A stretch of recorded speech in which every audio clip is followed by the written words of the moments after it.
오늘 본문의 엘리야, 하나님께서 엘리야를 부르셔서 사용하시는 말씀입니다. 여러분, 엘리야 그러면요, 구약을 대표하는 선지자입니다.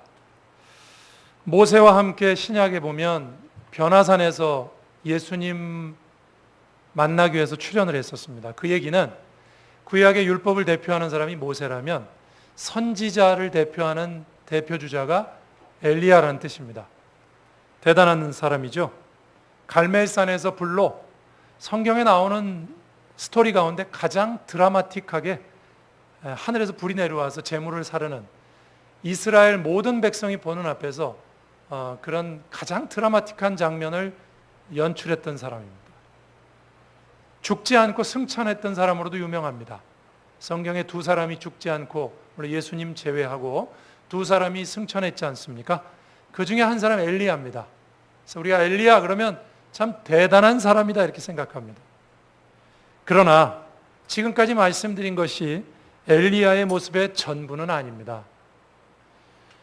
뭐든지 여러분 처음을 보면 알 수 있는데요. 오늘 이 본문 17장 1절에서 7절 엘리야라는 사람의 이름과 사역이 처음으로 등장하는 성경의 본문입니다. 처음이 왜 중요하냐? 하나님이 그를 불러서 선지자를 불러서 어떤 일을 시킵니다. 우리로 말하면 이제 사명이라고 그러는데 하나님이 선지자를 불러서 사명을 맡기는데 그 사명의 성격이 뭐냐, 본질이 뭐냐 하는 것이 처음에 나타나 있죠. 어떤 사람을 씁니다. 회사에서. 그 사람을 왜 쓰는지 그 사람 인터뷰하고 그 사람 처음 써서 배치해 보면 압니다. 그죠?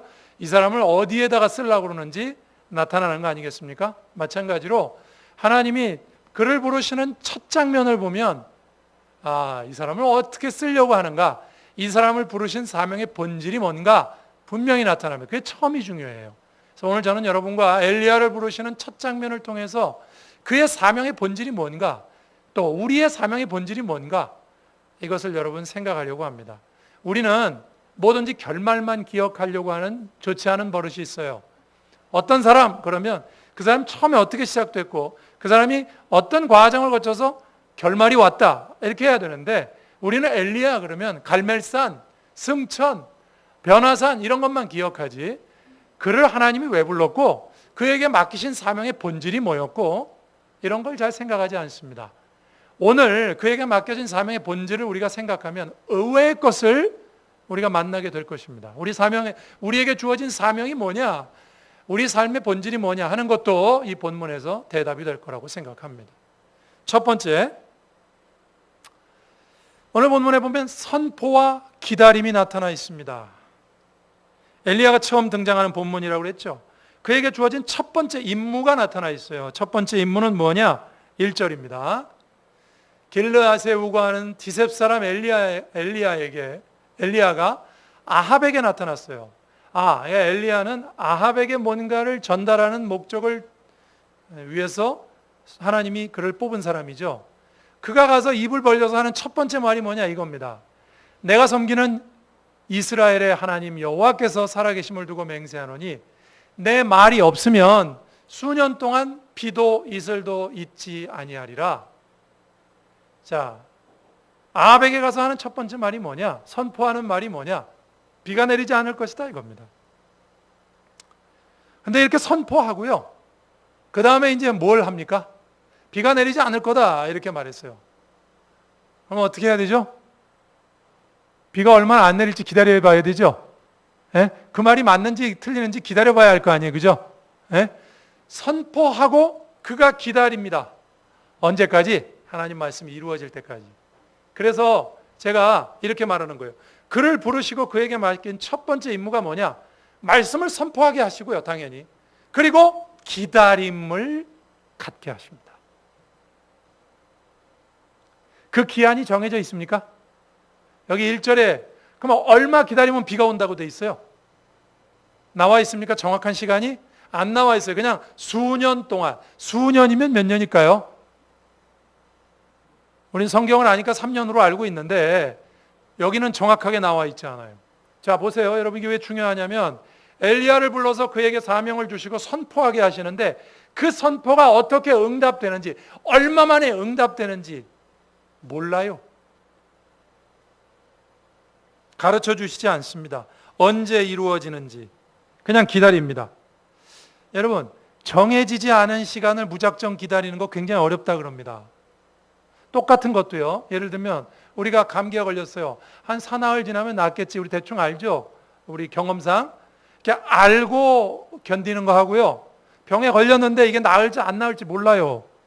정처가 없어요. 무작정 기다리는 거 하고는요. 이건 내용이 다르다 그럽니다. 이런 실험을 실제로 군에서도 했다 그러죠. 이스라엘 군대에서 100km 행군을 하는데 한 그룹한테는 100km 가는데 목적지가 어디고 가다가 얼마 만에 한 번씩 쉴 거고 이런 거 다 가르쳐주고 시작했고, 한 그룹은 야 그냥 가, 군대인데 하라면 해, 이렇게 해서 했어요. 결과가 어떻게 됐느냐? 결과가 놀랍습니다. 아무것도 가르쳐주지 않은 부류에서는 40%가 중간에 낙오했다 그럽니다. 그러나 가르쳐준 사람들은 한 사람도 낙오하지 않았대요. 적어도 군대에 왔으니까 앵간히 참으려고 온 거 아니에요? 근데 다 알고 하니까 요거 조금 가면 또 쉬는데 뭐, 이런 사람하고 아무것도 모르고 하는 사람하고는요 천지 차이라는 거죠. 자, 오늘 본문에서 하나님께서 엘리야에게 자, 말씀을 선포하라고 그래요. 야, 가서 아합에게 얘기해라. 비 안 온다고. 이게 얼만큼 기다려야 되고 얼만큼 지나면 이루어지는지 선지자도 몰라요. 그냥 자기도 도망가서 기다리는 거예요. 이제 이따가 나오지만 그리 시냇가에 숨어서 그냥 기다릴 뿐이에요. 하나님 말씀을 선포하고 난 다음에 기다림의 모드로 들어갑니다. 그래서 제가 이렇게 말하는 거예요. 그에게 주어진 첫 번째 임무는 뭐냐? 기다림이에요. 쉽지 않습니다. 그가 할 수 있는 일이 뭘까요? 하루하루 그냥 기다릴 뿐입니다. 뭐 하면서 기다렸을까요? 뭐 윤동주 시인도 아닌데 뭐 별을 해는 밤, 별을 해면서 기다렸겠어요? 지루한 시간을 기다릴 뿐입니다. 언제까지? 하나님 명령이 이루어질 때까지. 18장 1절에 이루어집니다. 자, 여기 이런 말이 나와요. 많은 날이 지나고 제3년에 여호와의 말씀이 엘리야에게 임하여 이르시되 너는 가서 아합에게 보이라. 내가 비를 지면에 내리리라. 자, 여기서 제가 주목하고 싶은, 여러분 성경을 그냥 막 읽으면 안 돼요. 요 처음에 나오는 말이 제일 중요해요. 많은 날이 지나고. 이 말이 의미하는 바가 뭘까요? 영적으로. 많은 날이 지나고 많은 날 동안 하루하루, 여러분 석 달도 길어요. 3주도 길어요. 여러분 기도하는데 기도 응답이 언제 올지 몰라. 석 달도 길어요. 3주도 길고. 많은 날이 지나고, 이게 무슨 뜻일까요? 그 수많은 고뇌와 어려움의 시간을 내포하고 있는 단어입니다. 3년이 지났을 때 하나님이 이렇게 말씀하세요. 야, 때가 됐으니까 이제 비 온다고 가서 얘기하고 네 할 일 해라. 자, 여러분 엘리야에게 주어진 사명은요 이렇게 화려하거나 뭐 대단하지 않아요. 기다리는 거예요. 기다리는 거. 한마디로 말하면 선포하고 기다립니다. 언제까지? 하나님 명령이 이루어질 때까지. 언제 이루어진다고요? 몰라요. 여러분, 제가 감히 이렇게 말씀드립니다. 신앙의 명제를 말씀드립니다. 여러분, 신앙은 기다림이에요. 기다림입니다. 우리가 하나님 말씀대로 살아요. 하나님 말씀대로 행합니다. 언제 이루어질지 몰라요. 그렇죠? 여러분, 예수님 재림하실 거 믿으시죠? 언제 재림하실까요? 몰라요. 가장 대표적인 걸 몰라요, 우리는. 그러니 딴 것도 모르죠. 신앙은요, 기다림입니다. 말씀대로 살아요. 그러나 이게 언제 이루어질지 몰라요. 기다림이에요. 신앙은 기다림입니다. 기다림은요, 지루한 싸움이에요. 뭐 아름다울 것 같습니까? 3년 동안 숨어서 까마귀가 날라다 주는 고기와, 뭐 까마귀가 날라다 주면 얼마나 날라다 줬겠어요? 배 터지게 날라다 줬겠어요? 3년 동안 그렇게 지내는 게 쉬운 것 같아요? 이게 여러분 뭐냐면은 우리 신앙의 모습을 보여주는 거예요. 우리에게 주어진 이 땅에서의 삶의 사명의 모습을 보여주는 거예요. 지루한 싸움입니다. 언제 이루어질지 모르고. 그러나 한 가지 아는 건 있죠. 우리에게 말씀하신 하나님은 전능하신 하나님이시기 때문에, 살아계신 하나님이시기 때문에 반드시 이루어질 것이다. 그걸 믿고 기다리는 거예요. 그래서 신앙을 기다림이라 그러는 거죠. 이루어질 걸 믿고 기다리는 거. 엘리야의 첫 임무는 기다리는 겁니다. 자, 뭘 하면서 기다렸는가 한번 볼까요? 5절에 나와 있어요. 성경에 단서가 다 있어요. 엘리야가 이렇게 하면서 기다려요. 그가 여호와의 말씀과 같이 하여 곧 가서 요단 앞 그리 시냇가에 머물매 먹으면서 기다렸다, 이렇게 나오죠. 자, 여기 뭐라고 되어 있냐면 기다리면서 뭐 했느냐? 죄 짓고 기다리면서 뭐 나쁜 짓 하고 그런 게 아니에요. 그가 여호와의 말씀과 같이 하여 하나님 말씀대로 하면서 기다렸어요. 3년 동안 뭐 했느냐? 우리가 유추해 볼 수 있어요. 그는 하나님의 말씀대로 숨으라면 숨고 그냥 있으라면 있고 그렇게 말씀대로 하면서 기다려요. 근데 문제는 뭐냐? 여러분, 말씀대로 하면서 기다려도 당장 안 이루어져요. 그래서 여러분, 신앙은 기다림이고 어려운 것이다, 제가 말하는 것입니다. 신앙으로 사는 게 어렵습니다. 만약에 당장 이루어지면 안 어려울 거예요. 내가 기도하는 대로 금방 이루어지고 내가 그 기도하는 대로 금방 확인되고 그러면 어렵지 않을 거예요. 나의 사업에 어떤 문제가 있는데 금방 기도하는 대로 족족 이루어진다. 그러면 어렵지 않을 거예요. 그런데 왜 기다리는 것이 어렵느냐? 왜 기다림을 신앙이라고 그러느냐? 이게 당장 이루어지지 않아요. 그렇다고 내가 뭐 나쁜 짓 하는 것도 아니에요. 말씀대로 하면서 기다리는데도 내가 기도하는 일이 안 이루어져요. 그런데도 기다리는 거예요. 그래서 신앙은 기다림입니다. 당장 결과가 있지 않아도 기다리는 것입니다. 자, 그럼 한번 본문을 조금 더 볼까요? 그러면 보십시다. 기다림은 어떤 분들은 이렇게 생각해요. 기다림은 무기력하고 무의미한 것이라고 생각해요. 아무것도 안 일어난다고 생각해요. 기다리는, 내가 예를 들면 기도를 해요. 어떤 목적을 갖고 기도를 합니다. 기도하는데 하나님이 그 목적을 이루어 주시기 전까지는 이 시간은 아무것도 일어나지 않는 시간이라고 생각하기 쉬워요. 왜? 응답이 안 왔으니까 아직 안 이루어졌죠, 아무것도. 그러나 여러분, 기다리는 시간은 정말 아무것도 안 이루어지는 정말 무기력한 시간일까? 아닙니다. 오늘 본문은 우리에게 그렇게 말하지 않아요. 기다리는 동안 어떤 일이 일어났는가? 여러분, 성경의 다른 본문의 도움을 받아서 좀 말씀을 드리겠습니다. 기다리는 동안 기다림은 나를 단련시킵니다. 시편 105편 19절 보겠습니다. 이런 말씀이 나와요.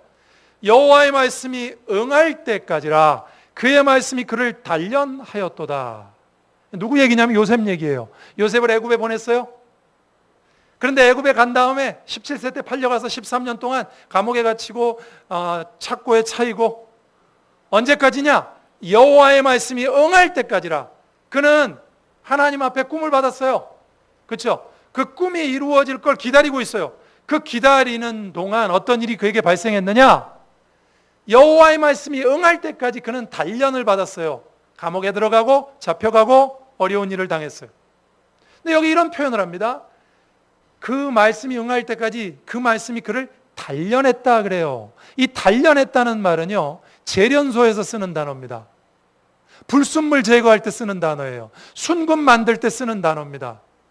그 말씀이 그를 단련했대요. 자, 기다리는 동안 자기의 꿈이 이루어질 애굽의 총리가 되는 꿈을 받았잖아요. 그런데 그 꿈이 이루어지는 것을 기다리는 동안 말씀이 그를 단련했어요. 감옥 안에서 단련하면서 어떤 일이 생겼느냐? 불순물이 빠집니다. 잘못된 욕심도 빠지고 잘못된 명예욕도 빠지고 하나님이 나와 함께 하시면 금방 뭐가 될 줄 알았죠. 이런 거 다 빼요. 기다리는 동안 어떤 일이 발생하느냐? 하나님이 나를 단련하십니다. 자, 하나만 보면 그러니까 욥기 23장 10절 우리가 잘 아는 유명한 말씀, 이런 말씀이 있어요. 찬송가로 우리가 가스펠송으로도 부르죠. 그러나 내가 가는 길을 그가 아시나니 그가 나를 단련하신 후에는 내가 순금같이 되어 나오리라. 여기 단련했다는 말 또 나오죠. 똑같은 단어인데 이것도 재련한다는 뜻이에요. 불순물을 제거한다는 뜻이에요. 자, 욥이 고난 당했어요. 언제 복권될 건 알아요. 왜? 자기가 죄가 없으니까 이것이 다 지나간 다음에 내가 순금같이 나올 건 알아요. 그런데 이 고난 당하는 기간을 욥이 뭐라고 말하느냐? 내가 가는 길을 그가 아시나니 그가 나를 단련하실 것이다. 나에게 불순물을 빼실 것이다. 여러분, 엘리야도 마찬가지죠. 엘리야 선포하고요, 멋지게 선포했어요. 그 다음에 이제 찌그러져서 기다립니다. 기다리는 게 그의 사명이에요. 그 사명을 감당하면서 어떤 일이 벌어진다고요? 하나님의 말씀이 그를 단련합니다. 충분히 할 수 있어요. 단련합니다. 여러분, 모세 하나 더 얘기해 볼게요. 모세는 자기 힘으로 이스라엘을 구원하려고 그랬어요. 그러나 하나님께서 40년이라는 단련 기간이 지난 다음에 애굽의 왕자로서 그에게 있는 모든 찌꺼기와 때를 다 빼버리고 이제 왕자도 아니고 그냥 평민을 만들어 놓고 그 다음에 이제 가라. 이제 때가 됐으니 가라. 이스라엘의 구원자로 쓰십니다. 여러분, 하나님은 기다림을 통해서 우리를 단련하시는 줄로 믿으시길 바랍니다. 여러분, 비가 오느냐 안 오느냐 이거보다 더 중요한 거 이거는요. 우리는 엘리야의 사명 그러면 뭐 한 번 말하면 3년 동안 비 안 오고 한 번 말하면 비가 오고 이런 것만 생각해요. 여러분, 엘리야의 사명이 그런 뭐 멋진 것만 생각하지 마시고 엘리야가 기도 안 했을 때 비가 오고 안 오고보다 더 중요한 게 뭐냐? 이런 거예요. 하나님의 말씀이 나를 단련하고 하나님이 나를 단련하시고 그래서 나에게 불순물이 빠지고 내가 더 하나님 기뻐하시는 사람이 되는 거, 이게 하나님께서 나에게 주시는 사명을 통해서 진정으로 원하는 것인 줄로 믿으시기를 주님의 이름으로 축원합니다. 단련만 하느냐? 또 한 가지 있어요. 하나님을 경험하기도 하십니다. 여러분, 하나님께서 그가 기다리는 동안 뭘 하게 하시죠? 까마귀를 보내서요, 아침 저녁으로 떡과 고기를 물어다 줍니다. 얘가 하나님을 체험하는 거죠. 하나님의 은혜를 경험해요. 하나님의 직접적인 은혜를 경험하게 하십니다. 정리를 해볼까요, 여러분? 기다림은 나를 단련하고 하나님을 경험하는 시간입니다. 여러분, 우리가 말씀대로 살면서 주님의 말씀이 나의 삶 속에, 우리 가정에, 내 사업에, 내 직장에, 내 인생에 이루어지기를 우리가 기도합니다. 아직 안 이루어졌을지 몰라요. 그러나 그게 이루어지고 안 이루어지고 하는 게 중요한 게 아니고요. 사실은 그 과정이 더 중요합니다. 무의미합니까? 어떤 분은 그래요. 목사님, 저희 가정에 아주 중요한 기도 제목 이거 하나 있지 않습니까? 이거 저희가 수년 동안 기도하고 있는데 하나님이 이걸 안 들어주세요. 제가 미치겠어요. 왜 미쳐요? 그거 들어주고 안 들어주고가 중요한 게 아니라니까요. 지금 내 기도가 이루어지지 않는 이 기간이 하나님께서 나를 단련시키시고 내가 뭔가 그거를 이루어지길 바라면서 아직도 내가 내려놓지 못하는 뭔가 욕심이 있겠죠. 하나님이 그거 나한테 다 빼고 있는 중이에요. 지금 바람 빼듯이 나를 단련하시고 나를 하나님의 사람으로 만드시고, 그래서 오늘 본문의 엘리야가 구약을 대표하는 갈멜산에서 그 드라마틱한 하나님의 승리를 이끌어내는 선지자로까지 쓰임받는 줄로 믿으시길 바랍니다.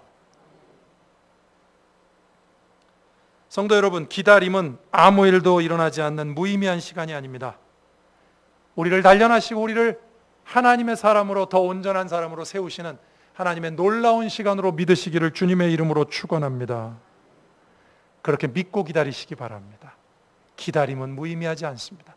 말씀으로 살고, 오늘도 우리는 하나님의 말씀으로 살고 하나님의 능력으로 살고 하나님 말씀 의지하고 하나님의 뜻이 나의 삶 속에 이루어지기를 기다리면서 기도하고 말씀 듣고 그분 말씀대로 순종하며 살아가고 있습니다. 그렇죠?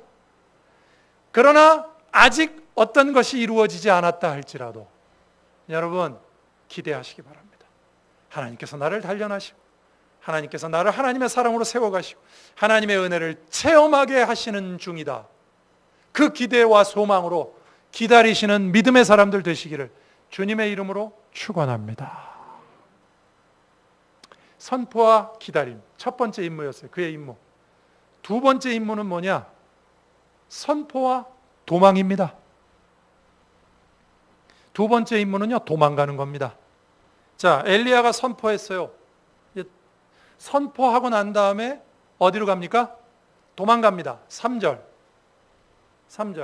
너는 여기서 떠나 동쪽으로 가서 요단 앞 그리 시냇가에 숨고 그랬죠. 숨는 거니까 이건 도망간 거죠. 이건 뭐 떳떳한 거가 아니죠. 이건 아합이 죽일 거니까 숨고 그랬습니다. 자, 그에게 주어진 첫 번째 임무는 기다리는 거라고 그랬어요. 언제 이루어질지 모른다고 그랬죠. 기다림이라고 그랬죠. 그의 사명의 첫 번째 사명 임무는 기다림. 기다리는데 어디서 기다려요? 자기 집에서 기다려요? 기다리는데 서울 시내 한복판에서 기다립니까? 아주 멋지게 기다려요? 아니에요. 저 시골 변두리 어디 가가지고 처박혀서 기다리라는 거예요. 도망가는 게 그의 두 번째 임무입니다. 여러분, 우리가 이렇게 생각하기 쉬워요. 하나님의 뜻을 전하니까 당당하고 좋은 일이 기다릴 것이다. 얼마나 멋있어요. 아합에게 가서 죄 짓고 있는 아합에게 당신 말이야. 죄송합니다. 이쪽 했다고 이쪽이 아닙니다.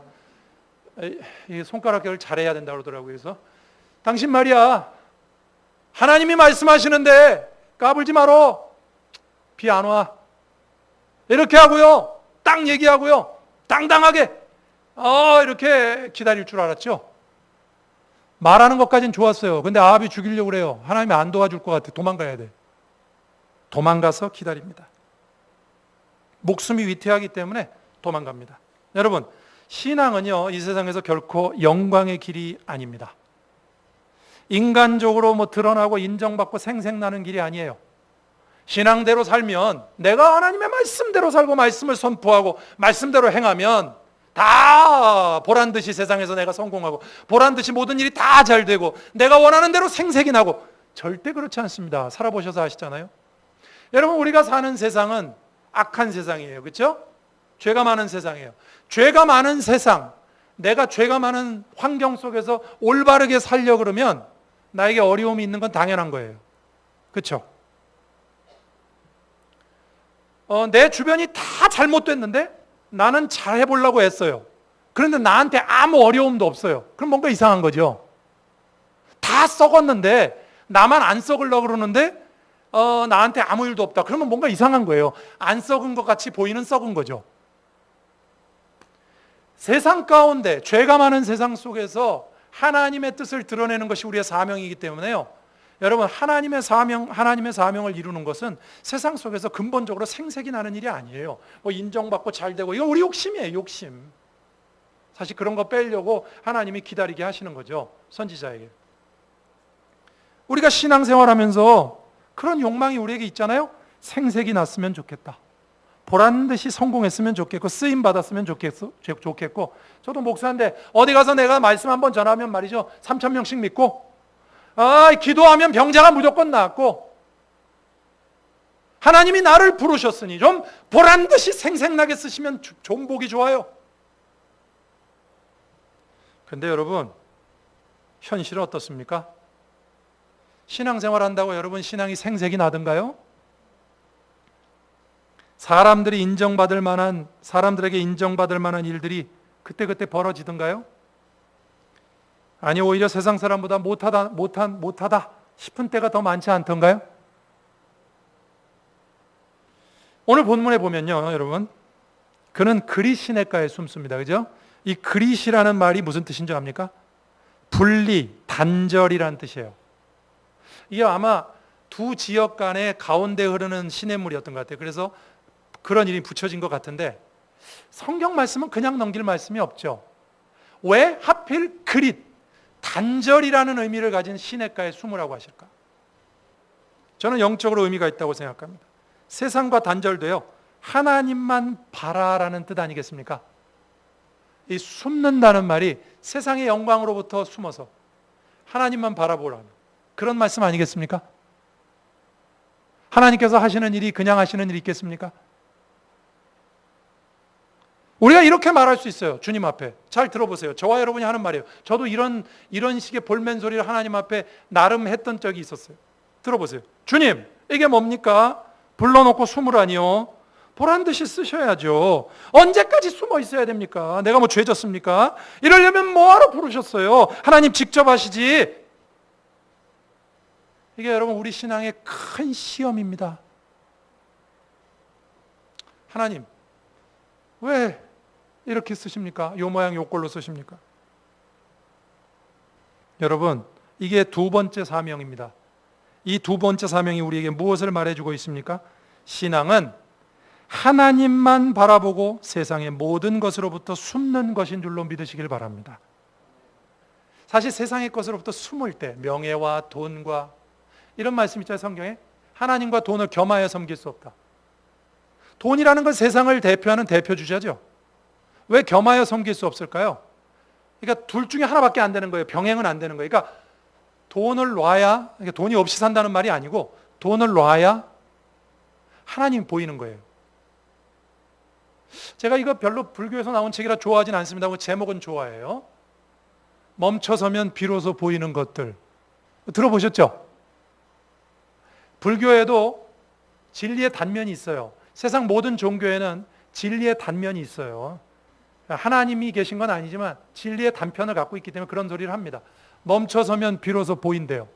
근데 저는 기독교는 그 정도가 아닙니다. 멈춰서면 보이는 게 아니고요. 숨어야 보입니다. 무엇으로부터 숨습니까? 내 욕심과 세상 영광을 추구하려는 마음과 명예와 명예욕과 이런 욕망, 이런 것으로부터 숨을 때 비로소 하나님이 보여요. 그래서 하나님이요, 때로는 이걸 강제로 하실 때도 있어요. 우리가 잘 못하면 고린도후서 1장 9절 한번 보여주시죠. 고린도후서 1장 9절. 바울이 이렇게 말해요. 우리는 우리 자신이 사형 선고를 받은 줄 알았으니 이는 우리로 자기를 의지하지 말고 오직 죽은 자를 다시 살리시는 하나님만 의지하게 하심이라. 하나님만 보이게 하려고요. 하나님이 그를 사형 선고를 받은 사람처럼 그를 매도맞게 하시고 에베소에서 온갖 고초를 다 겪게 하세요. 세상 것을 다 놓게 만드시는 거죠. 강제로. 뭐 하기 위해서? 하나님만 보이게 하기 위해서. 이게 그의 두 번째 임무입니다. 여러분, 신앙은 내가 생생나는 일이 아니라 하나님만 바라보는 일이어야 될 줄로 믿습니다. 신앙을 통해서, 신앙생활을 통해서, 내 사명을 통해서 하나님이 보이시는 거지. 그래서 내가 이렇게 보란 듯이 잘 되고 이런 게 아니고 신앙생활을 할수록 하나님이 더 보이는 거예요. 여러분, 그걸 보여주기 위해서 오늘 본문에 그에게 도망가게 하십니다. 숨게 하세요. 분리되게 하십니다. 그리 시냇가에 숨게 하십니다. 말씀을 정리하겠습니다. 여러분. 기억하시기 바랍니다. 세상적인 영광과 단절하고 분리되고 숨어야 하나님과 온전히 동행하고 하나님이 온전히 보인다는 사실을 믿으시길 바랍니다. 그래서 하나님께서 그에게 도망가게 하십니다. 자, 오늘 말씀 딱 두 단어로 표현할 수 있어요. 여러분, 엘리야에게 주어진 사명이 뭐냐? 그에게 처음 불러서 주는 사명이 그의 평생을 좌우하는 사명 아니겠어요? 그 처음이 중요해요. 시작이 반이죠? 중요해요. 그에게 주어진 사명, 첫 번째는요, 기다림이고요. 두 번째는요, 도망가는 겁니다. 기다림과 도망이 사명인 줄로 믿으시기를 바랍니다. 기다립니다.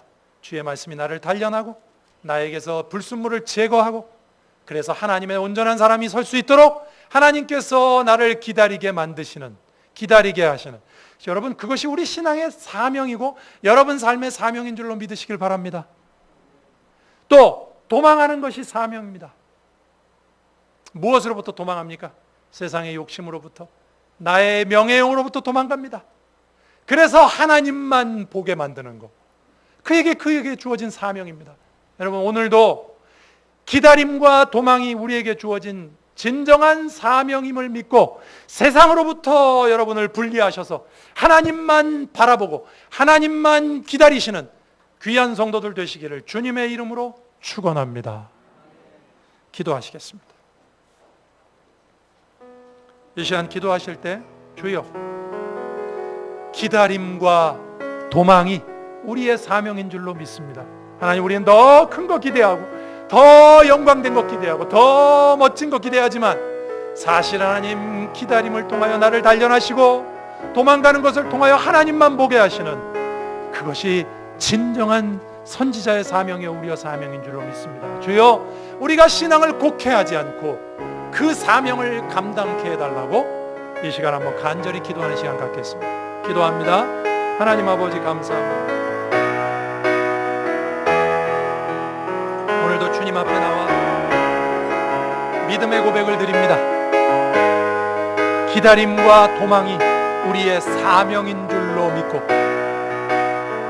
하나님을 기다리며 하나님의 때를 기다리며 세상 것으로부터 도망치며 하나님께서 원하시는 하나님 되심을 바라보며 나아가는 이 무더위를 살아가는 귀한 성도들 다 될 수 있도록 은혜로 함께하여 주옵소서. 도와주옵소서. 하나님 아버지, 기다림과 도망이 엘리야의 사명이자 우리의 사명인 줄로 믿습니다. 주의 뜻이 이루어질 때까지, 주의 뜻이 나를 단련하여 세울 때까지, 온전한 사람 만들 때까지 기다리게 하시고 또 온전히 기다릴 수 있도록 도와주시고 세상 것으로부터 도망하여 하나님 것만 보일 때까지 하나님만 바라보고 사는 그 사명이 우리의 사명인 줄로 믿고 살아가는 귀한 성도들 다 되게 하여 주옵소서. 예수님 이름으로 기도합니다. 아멘.